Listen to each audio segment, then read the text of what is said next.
کدومی کیه؟ خب آقای صالحی خیلی خوش آمدید. آقای مجید صالحی عزیز، اگه با بینندگان عزیز صحبت داریم بفرمایید. دوربینتون بشه ظاهرا اون باید بشه دیگه. بله، منم سلام عرض میکنم خدمت بینندگان عزیز، خدمت شما آقای جیرانی گل، در خدمتتون هستم. خب مجید صالحی، قبل از اینکه بگم اولا متولد چه سالی هستی؟ میخوام یک اطلاعاتی هم در مورد تو بدیم. از این بعد اطلاعات جون سالت نمیخوای بگی چه سالی متولد شدی؟ من متولد 1300 خورده ایم. 1300 خورده ای چنده؟ اول بذار من تشکر کنم، راضی به زحمت نبودم که به خاطر من دکور رو عوض کردین. خیلی تشکر میکنم، واقعا شرمنده کردین. بعدم که هم دکور عوض شد هم مکان عوض شد، به مکان بهتری اومدیم. به حال اینو تشکر کنم. متولد چه سالی هستی؟ تحصیلاتت چیه؟ من 54م، بعد تحصیلاتم لیسانس بازیگری کارگردانی دانشکده هنر و معماری دارم. اولین کارت از تئاتر شروع کردی دیگه؟ اصولا اول که خب کلاس‌های بازیگری رفتیم. کلاس بازیگری کی رفتی؟ یک دوره بود در سال 72 کلاس‌های مؤسسه رسام هنر بودش. بعد یک سالی کلاس‌های استاد سمندریان رفتیم. مرسی، خیلی خوب. که برام باعث افتخاره. استاد بازیگری کی بود؟ خود سمندریان بود؟ خود استاد سمندریان بود. یک سال من تمام ترما رو سعی می‌کردم برم استفاده کنم. یک کسی دیگه اونجا استادت بود؟ اونجا من کلاسایی که داشتم معمولا خود حالا کلاس‌های دیگه داشتیم در رابطه با بازیگری. استاد سمندریان بود، جناب آقای شنگله بودن. مرسی. ولی کلاس‌های دیگه داشتیم، تحلیل داشتیم، دکتر خانم فریندخت زاهدی بودن. و چیزی آموختی از این کلاس به تو؟ چیزی آموخت؟ اون لحظه شاید ما یک چیزای حالا سنمون کم بود، همینجوری میرفت. یک سیستم آقای سمندریان فکر کنم یک چیزهایی رو یاد میده، توی ناخودآگاه شما اصلا ضبط میشه، یک جایی یهو لمسش میکنی، میبینی اینجا وقتشه و برای کاربردش اینجاست. و برای من خیلی مفید بود. برای مفید بود 100%. یعنی از اونجا بازیگری برای جدی شد؟ از اون کلاس‌ها بازیگری برای جدی شد؟ من چقدر وقت دارم؟ به وقت چیکار داری؟ من سوال می‌کنم تو جواب نه میخوام آخه بدونم، آخه یهو شما جمع می‌کنید تایشو. یهو جمع نمی‌کنم. خود شما چقدر وقت دارین؟ من وقت دارم، بگو بریم. خب من در خدمت شما. سوال آخر از این کلاس‌ها بازیگری برای جدی شد؟ اولش اصلا راستیتش آقا جیرانی اصلا جدی نبود، همینجوری میرفتیم این کلاس‌ها رو. از کلاس‌های استاد سمندریان رفته برام جدی شد. احساس کردم که اون موقع دیگه حالا شروع کنم به طور آکادمیک دانشگاه برم. اون موقع خب هم دوره‌ام حالا جناب آقای شهاب حسینی بود، آقای پارسا پیروزفر بود، آقای حامد بهداد بود، شهرام حقیقت دوست بود، خیلی بودن. بعد که آقای حامد بهداد و اینا دیگه رفتیم به صورت آکادمی در دانشکده. اولین کاری که رفتی روی به حال روی پرده سینما یا پرده تلویزیون تلویزیون چی بود؟ اولین کارت؟ بعد برسیم به همین کارم یک سری تئاترها بود، مال آقای محمد رحمانیان بود. سال 72 بود. 72 کار سینمایی، اولین کار سینمایی یکی بود یکی نبود بود، کار جناب آقای ایرج طهماسب.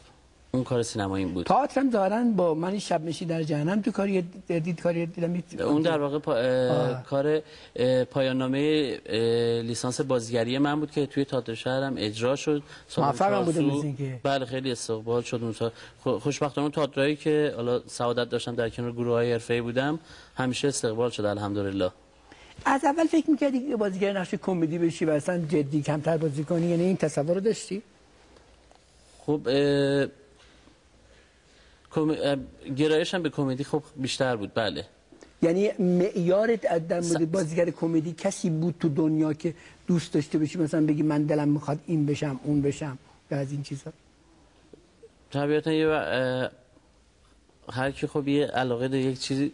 من مثلا هارولد لوید تو ذهنم بود. مرسی. خب دیگه بعد رفته اومدیم جلوتر با باستر کیتون کارهای اون آشنا شدیم. مثلا کودکیم با دقیقاً برای اکثر فکر کنم آدم‌ها اینجوریه، کودکیشون با لورر هاردی بیشتر حال میکنن، با چارلی چاپلین ارتباط برقرار نمیکنن. بعد که یه ذره بزرگتر میشیم میفهمیم معنای فیلم و حرف فیلم و نگاه کارگردان و با اون موقع این فیلم‌ها رو میساخته با آدم جذاب‌تر میشه. بعدن که هارولد لوید و باستر کیتون برات مطرح شد، فرق هارولد لوید و باستر کیتون رو با لورر هاردی چجوری دیدی؟ یعنی هارولد لوید و باستر کیتون چگونه در کمدی دیدی که برات جدی‌تر شد؟ باز خود اون هارولد لوید و باستر کیتون هم با هم فرق دارن. ویژگی هارولد لوید برای چی بود مثلا؟ ویژگی که اون چیز دنیای کودکیم بود، اصلا شیرین بود لحظاتش. فیلمایی که میدم عید نوروز و موقع این فیلمای کمدی رو میذاش باهاش همزاد پنداری می‌کردم، ارتباط برقرار می‌کردم، دوست داشتم. بعدا که بزرگتر شد هاردی هم خب ناخودآگاه اصلا فکر کنم بیشتر از حالا بازیش دوبله‌های شیرینی که اون موقع داشتن. بعدا که بزرگتر تئاتر رفتین، کلاس خوندی، درس خوندی، کلاس بازی گرفتی، این بازیگرا رو جدی نگاه کردی که چگونه کمدیاشون چجوریه؟ یعنی چه سبکایی دارن، سبکاشون برات مهم بود؟ خب بیشتر لورا هاردینه خب کمدی بوف کار میکردن، ولی باز دوباره اون بت بودن مثلا باستر کیتون، جنس شوخیاش که هنوزم من فکر میکنم یک سری فیلم های کمدی هالیوود باز هنوز از اونا دارن کپی میکنن، تقلید میکنن، هم از چارلی چاپلین، هم از هارولد لوید، هم از باستر کیتون. میبینم که از زمانشون 40 سال 50 سال خیلی جلوتر بودن. سبک کمدی مهم بود، سبک که اصلا در ایران میشه این سبک رو به کار برد. درگیر سبک نشدم، بیشتر برام در کمدی اون کمدیه که مردم و مخاطب باش ارتباط برقرار کنن، دوست داشته باشن. نمیفهم مردم مخاطب یعنی منظور چیه؟ مردم مخاطب یعنی امکان داره بعض وقتا از افتادن یک بازیگر تو استخ خوششون بیاد، از دنبال دویدن خوششون بیاد، یعنی چیزایی که مثلا شکل کمدی اسلوسته که کمدی بزنه داشته باشه خوشش بیاد. اینا در واقع سبکه کمدی. این کمدی سبک هم هست. بله این کمدی هم سبک فکر کردی که کمدی باید تحول ایجاد بشه و تو سبک بیاری؟ من سعی کردم به قول دوستان میگم مجید کمدی مؤلف دوستان مثلا یک جوری خود مثلا یک آدم دزدیم، یعنی از تیکه های آدمای حتی بازیگرهای ایران سعی میکنم دزدی کنم، بعد من بیارم پیش خودم. از بازیگران کیا دزدیدی مثلا؟ از همه‌شون دزدیدم، حلالیت هم میطلبم. مثلا یعنی یکی از مثلا آقای حمید جبلی، از جناب آقای استاد پرستویی، تا گرفته همکار خودمون مثلا از رضا عطاران، علی صادقی، حتی امیر نوری، از همه سعی میکنم حالا اونو میارم از آن خود کنم، ببینم اگه مجید صالحی بیاد اینو اجرا کنه چه شکلی، فیلتر ذهنی خودم رد میکنم، بعد میبینم آیا این من اجرا کنم با مزه میشه یا نه. بعد میبینم یه حرکتایی هست نه فقط صرفا مثلا اگر رامبد مثلا این حرکت رو انجام بده و جذابه. من تو این فیلمی که الان ما داریم بررسی میکنیم خوبی، بعد یک سری فیلم ها داری زیرشون تخم مرغی که میری بازی هم میکنی، بعض وقتا کارگردانی هم میکنی، بعض وقتا میری تو تلفیلم ها. اونا رو چرا واقعا؟ من واقعا از بعضی شما سوال دارم. زیرش فیلمایی که تلفیلمایی که توی مثلا شبکه ویدیویی عرضه میشه و تو بعض وقتا بازی میکنی توشون.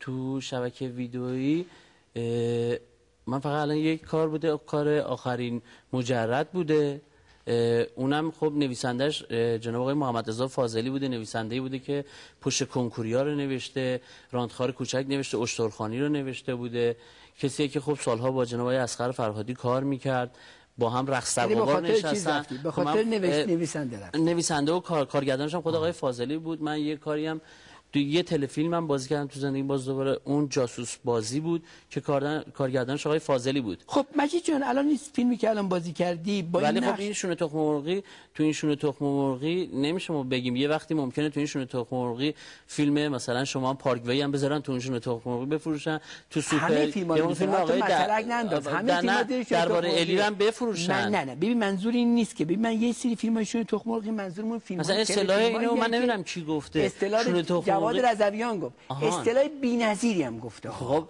این چیز جواد رضویان درسته. ببین میگه که ما داریم یه فیلمایی میسازیم، یعنی اصطلاح درست، تحلیل درست، انتقادی هم بهش وارد نیست که آقا یه سری فیلم‌ها ساخته میشه برای این که ما بذاریم زیرشون تخم مرغ در توی فروشگاه بفروشیم و این فیلم‌ها باید سبک و ساده و سطحی باشه. ما داریم از بازیگران میپرسیم خب این فیلم‌های سبک و سطحی ساده میشه یک مقدار چیزترش کرد، جدی‌ترش من خودم آخه اینجوری بگیم من بالغ بر الان قلوب نکنم من 40 تا فیلم نامه مثلا اینا تو خونه دارم، 40 تا فیلم نامه دارم که بازی نکردم.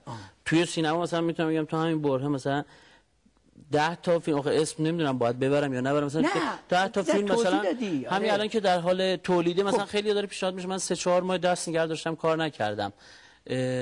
این همین فیلم هایی هم که به قول شما چیزشونه شونه تخم مرغی بود اسم نمیدونم، حالا همین فیلم ها هم میتونه به بیننده احترام بذاریم، به سطح شعور بیننده احترام بذاریم. ما یعنی با این چیز هم میشه یک فیلم خوب ساخت. تخم مرغ مشکلی نداریم، ما میگیم که اتفاقا زیر شونه تخم مرغ باید فیلم باشه که مقابله کنه با تمام این ماهواره هایی که فیلم ها رو دارن رایگان نمایش میدن، دارن فیلم ها رو دوبله میکنن و هی دوبله فیلم ها و میتونه این فیلم ها بره و خوبتر باشه، اما به شعور مخاطب چیکار کنه؟ احترام بذاره. آره. فیلمی داشتی که به شعور مخاطب احترام نداشته؟ خب بعد بله 100% خود من مثلا بوده فیلمی بازی کردم مثلا تا حالا هنوز ندیدمش. یعنی هنوز نرفتم ببینمش. یعنی دیویدی مثالش رو بزنم، حالا با کارگردانش انسان بسیار شریفی. من یه فیلم دیگه کار کردم، فیلم دیگه‌اش رو دوست داشتم، حالا دل داده رو دوست داشتم، ولی شاخ گلی برای عروس من اصلا دوست نداشتم، با اینکه اون سال خیلی هم فروخت. 480 میلیون تهرانش فروخت، شهرستانش بالای 1 میلیارد شد ایران فروشش. ولی خود من دوست نداشتم. ملاک برای من باز اونجا فروش نبوده، فیلمی که بود دوست نداشتم. نه خیلی خوب. ولی در کنار همون موقع مثلا یه فیلم داشتم مجردها، کار آقای اصغر هاشمی بود، کسیه که خب کمدی رو میشناسه. اون موقع سریال آپارتمان رو ساخته بود. خب من میبینم کارگردان اینه. به هر حال یه سری فراز و نشیب ها هست. با لطیفی هم کار کردی؟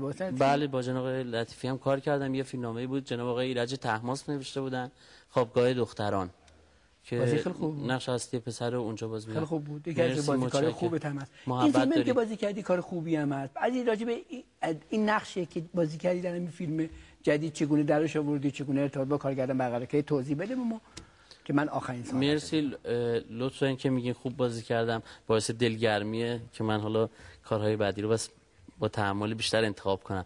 این کار خب باز این همون فیلمنامه‌ای که بود، خب فیلمنامه خوب بود، خودم دوست داشتم بازی کنم، پاش واسدم چون چند مرحله عقب افتاد، چون حس کردم این اون چیز است که حالا من دوست دارم دنبالش برم. ببین آقای جنرال، من به قول دوستان از آیتم شروع کردم، اصلا اومدم تلویزیون آیتم اومدم، بعد اومدم مرحله بعد سریال بازی کردم، اومدم سریال رو پشت سر گذاشتم که خودم تصویر کنم سریال، اومدم نقشای اصلی بازی کردم، نقشای محوری بازی کردم، اومدم خودم بعد برسونم به سینما. تازه در سینما من حالا اومدم یه سری نقشای مکمل بازی کردم، بعد از اون مجبور شدم حالا بیام خودم حالا به عنوان نقش اصلی و نقش اولم حالا بشناسم. مجید توانایی بردن به عنوان پروتاگونیست قصه میتونه یک فیلمم بکشونه. اومدم مثلا در کنار اون حالا حلقه‌های ازدواجم بازی کردم، خودمو به عنوان نقش اول مثلا حالا ثبت کنم بشناسن. بعد مثلا تازه رسیدیم به این فیلمایی که با میل منه، میخوام حالا شروع کنم، دوست دارم دقت کنم اون چیزایی که دوست داشتم علاقه داشتم، یعنی بعد من یک چیزی رو طی می‌کردم به این مرحله برسم. حالا رسیدم باید قدرشو بدونم. حالا راجع به اینکه چه جوری بازی کردم، فیلمنامه خوبی بود به نظرم. باز نسبت به این فیلمنامه‌هایی که میاد دست من میدم، فیلمنامه‌ای که حرف داره، انتقاد داره، شوخی داره. الحمدلله مثلا شوخی با نیروی انتظامی شد و خیلی خوشحالم به یک ظرفیتی رسیده، مثلا نیروی انتظامی کشورمون این شوخی رو اجازه میده. خیلی خوبه این اتفاقات داره میفته تو جامعه، صنف‌های مختلف اجازه میدن که باهاشون شوخی بشه، اینو پذیرفتن و اتفاق خوبیه، خدا رو شکر. اتفاق بسیار خوبیه. ما هم تشکر می‌کنیم من نیروی انتظامی از همه. چه بسا این خب ظرفیت بالا نشه و این باعث میشه اتفاقا مردم دوست داشتنی‌تر یا صمیمیت‌تر بشن و هیچ لحظه از اقتدار اونها هم هیچ کم نمیشه. بله اصلا انتقاد که از اقتدار کسی. بله شوخی بود. حالا راجع به بازی خب هدایت‌های آقای مصطفی کیایی بود بیشتر رو من، رو فرمتی که بود. خیلی با هم میشستیم حرف میزدیم که چیکار کنیم چیکار نکنیم. به من میگفتش که مصطفی اصلا تو کمدی قضیه نیست اینجا، یک جایی هست مثلا فیلم مجردها، آقای فروتن آرتیست قضیه است، اونجا اون پیشبرنده قصه، حالا من مکملم، کمدی ام، شوخی ام، حالا یک جایی مثل سوغات فرنگ هست که اون شوخی ام.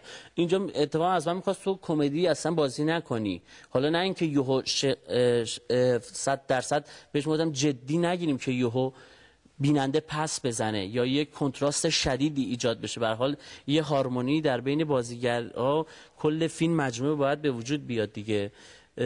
خب من همونطور که گفتیم مجبورم آخر لحظه حرفتو قطع کنم، برای که برنامه آگهی داره. من در واقع تشکر میکنم از تو که در برنامه ما شرکت کردی و با آرزوی موفقیت برای کارهای بهتر تو که کارهای خوبم داشتی و کارهای بهتر از این فیلمی که امروز بحث میشه و الان روی پرده است. مرسی. متشکرم. سریال هم قرار بوده برای شبکه بسازیم، مثل که شبکه قرار بوده سریال بسازی. آره من سریال فقط بگم شبکه یکو بستم که متاسفانه به خاطر مشکل داشتم فصل شد، اون قرار نتونستم برم، مشکلات خودم.